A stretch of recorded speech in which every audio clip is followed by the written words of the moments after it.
Buy low, sell high, that's my motto. I may just quit my job at the power plant and become a full-time stock market guy. GM, Bitcoin has a brand new CMO, Larry Fink, shilling Bitcoin on national TV to the masses.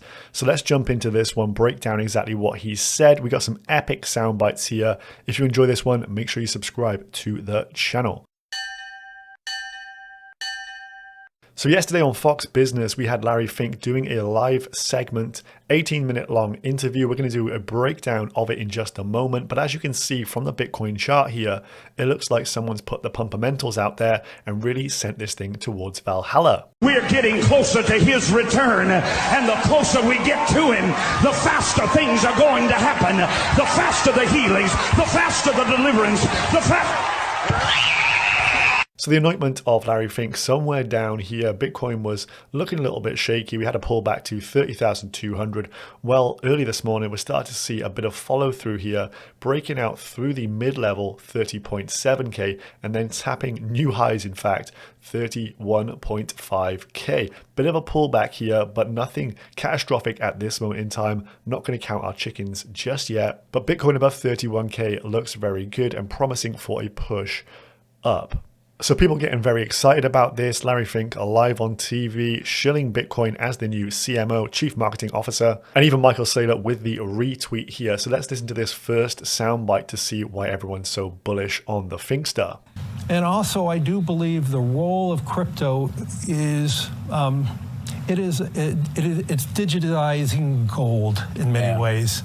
Instead of investing in gold as a hedge against inflation, a hedge against the onerous problems of any one country, or the devaluation of your currency, whatever country you're in. Let's be clear. Bitcoin is an international asset. It's not based on any one currency, and so it can represent an asset that people can play as an alternative. I would call the foundation of Blackrock is about hope. You invest for retirement because you believe tomorrow is better than today. So when Larry with the laser eyes, that is the question here. Bitcoin is an international asset, he says. And as you can hear from that, he's talking about some issues globally. Maybe geopolitics has something to play here. Think Russia being kicked off the SWIFT system. He can see the wood from the trees here. And Bitcoin is now being shilled by the largest asset manager, Blackrock CEO Larry Fink. And he makes a very cool comparison versus gold there, the digital gold. Pretty much the talking points of Bitcoin maxis. So you may be asking what happens to the price of Bitcoin if it does attain the market cap of gold. Well, right now it would put it at a eye-watering 650K per BTC. Overly bullish? Yes, in the short term, but maybe in the long run, these are some figures we will one day see. Now, I do have a few more sound bites to go through from this extended interview because I thought this was super interesting. He brings up some different points about crypto, the tech, and then also we're going to finish off on the wider economy as well, because that kind of directional bias from the largest asset manager is something to take note of. The attempt in terms of what we're trying to do with crypto is make it more democratized with all of crypto and making it much cheaper for investors. Right now, the bid-ask spread for crypto is very expensive. It does erode a lot of the returns that you speak about because it costs a lot of money right now to transact Bitcoin, and it costs a lot of money to get out of that. And so we hope our regulators look at these filings as a way to democratize crypto, and we'll see in the future how that plays out. So first off, he's playing the cards. We can democratize more access to the crypto markets. Of course, a lot of people are crypto skeptics in the US, and for good reason with all the blowups last year. But if BlackRock are the easy on-ramp into crypto, it's obviously going to open up the floodgates there.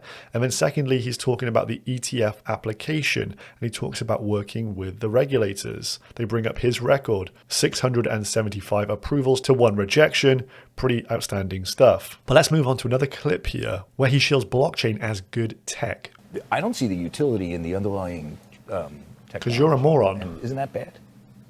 Well, no, I actually believe the underlying technology is fantastic because the blockchain will help you accelerate the processes of transactions.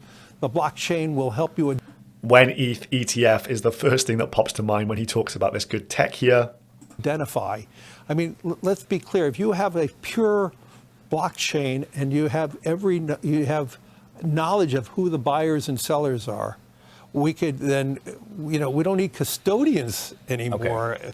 We don't need, the whole process of finance. Some of the intermediaries are broken down.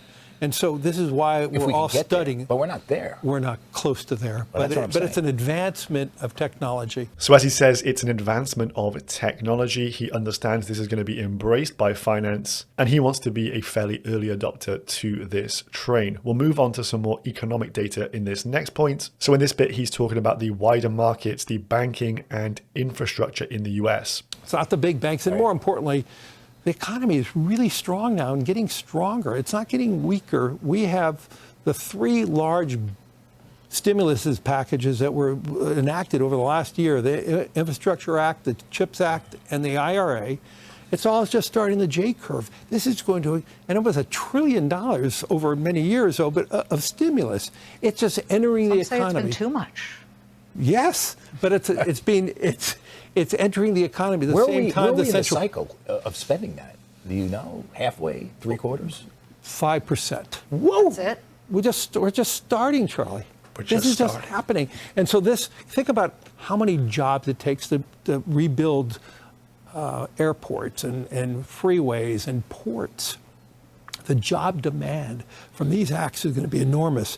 And so here we are talking about commercial real estate as it may be a problem, but the stimulus that we're going to see in the other parts of the economy is extraordinary.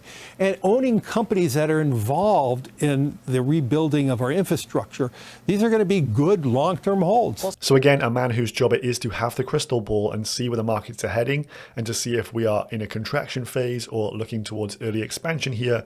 Well, he's on the side of there's more stimulus coming. Infrastructure projects are being built out with all the spending from the last couple of years actually coming to fruition, and he sees the US economy as actually strengthening at this point in time. Very bullish indeed. Final clip here where he pumped his own bags over at Blackrock, and obviously when you have the Bitcoin ETF likely to be approved for Blackrock, just think about how this could affect BTC price action once that goes live. Our job is to do what our clients are asking them to do.